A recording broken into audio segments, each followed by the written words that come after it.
When I was young, you wanted a family bus. The only choice was a combi. Remember those? If you're old enough, you will.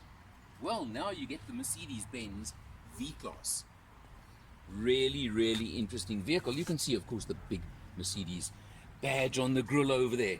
This particular one we have here is the V250d Avantgarde.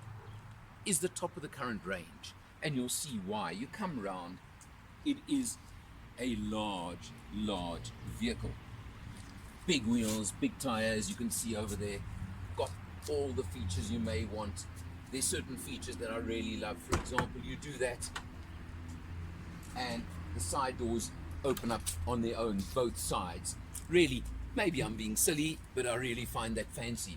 You come round to, you can see a massive tailgate. You better give yourself room when you open it to the boot area, which has an incredibly unusual tray that opens up here and actually has compartments that can fold up and down like that, or you can, if you really want, flip it out of the way like that. Give yourself about 450 liters of boot space in this format. And of course, typical to vehicles like this, you can drop seats and go to about 1500 liters of space if you really wanted a load vehicle, but that's not what this is about. Of course, it's also got push button for closing the rear tailgate, and there you see the legend of the V250, which is powered by a 2.1 litre turbo diesel engine, putting out 140 kilowatts, 440 newton meters of torque. So believe me, it's got grunt, and this thing is built for the open road, as I'll explain to you when we're looking at the inside. In the back of the V-Class, of course, is where you actually want to be, with a chauffeur driving you up front. You can see stretch out, sprawl out space over here. 3 seats, if you really want the use of 3 across the back over here. You've got bottle holders, you've got little things to hold you here, you've got 12-volt sockets down here. You have got absolutely everything. And then, if 3 seats in the back aren't enough, you can pop over and seat yourself over here in what would often be termed captain's chairs. Now these can be set to face forwards or backwards. And now I'll tell you, we did a long trip in this vehicle on the test, and I spent a bit of the time sitting here in the back. Really comfortable, really interesting, and what was nice was it gave me the opportunity to just do this a little bit and talk to the front seat passengers as well. So you really do get it every which way you want. You've got your double roof over here, the panoramic roof, with the front section, this piece that can just tilt upwards if you really want. And then if you want a bit of privacy and you want to even tell the camera that you've had enough, you press a little button, which I'll show you now before we'll show from the driver's seat.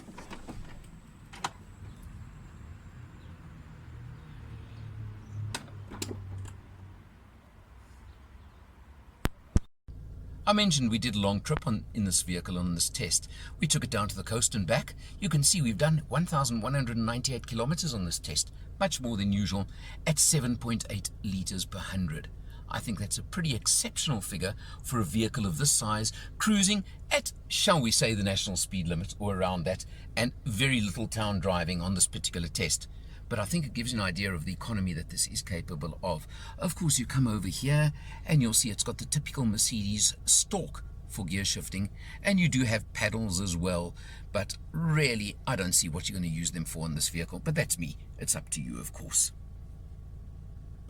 It's fitted with a large screen in front, as you can see, and it's got the typical Mercedes, the modern controller where you can turn like that, or you can use it as a push button. So you do have your choices of how you operate the screen, much easier and becoming more user friendly. You press the button over there, takes you to home, nice navigation system. Everything on here works very easily, very seamlessly. Something I did quite like as well was there is a volume control over here for the radio and sound system, so your passenger can operate that quite safely. Obviously it is repeated on the multifunction steering wheel as well. You do have a little switch over here for your multi-mode transmission, but I have to tell you, I left it in comfort mode for the entire test, and I felt that that was more than adequate for me. Another nice little feature, and I'll get the camera to swing around to show you, is you press a button over here and pop, there go the rear doors, those sliding doors again.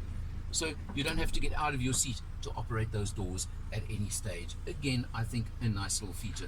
Close them from there as well. Coming back over here to the center console, you've got this lovely big, looks like just an armrest, doesn't it? But you press the button there, and if you look inside, you've got USBs. So you've got those over there, they're nice and useful. But this is an amazing feature. That is a fridge. It keeps your water or your drinks, here's my water from the trip, and it keeps it nice and cold for you, nice and chilly. Really something that I haven't encountered before, but I think is a lovely luxury feature.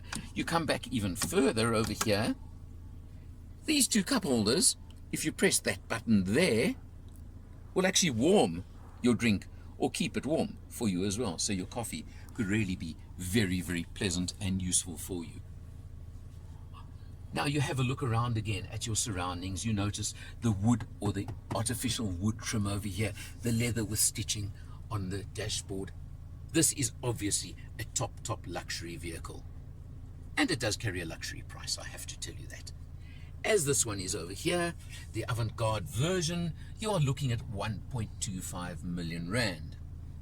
You can get into a V200 diesel at about 880. So there are cheaper versions, but if you want to travel in style, you want to travel in comfort and luxury, this is certainly one to go with and one to choose.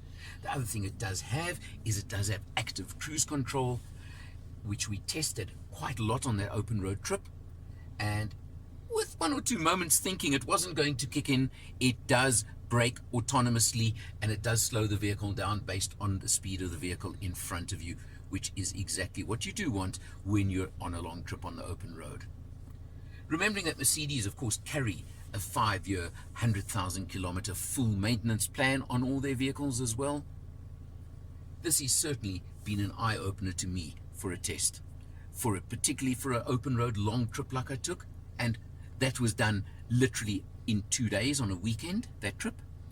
Well, there was no driver weariness, no exhaustion or anything like that. We certainly managed it very, very comfortably, and I think that tells you everything you may want to know about a vehicle of this type.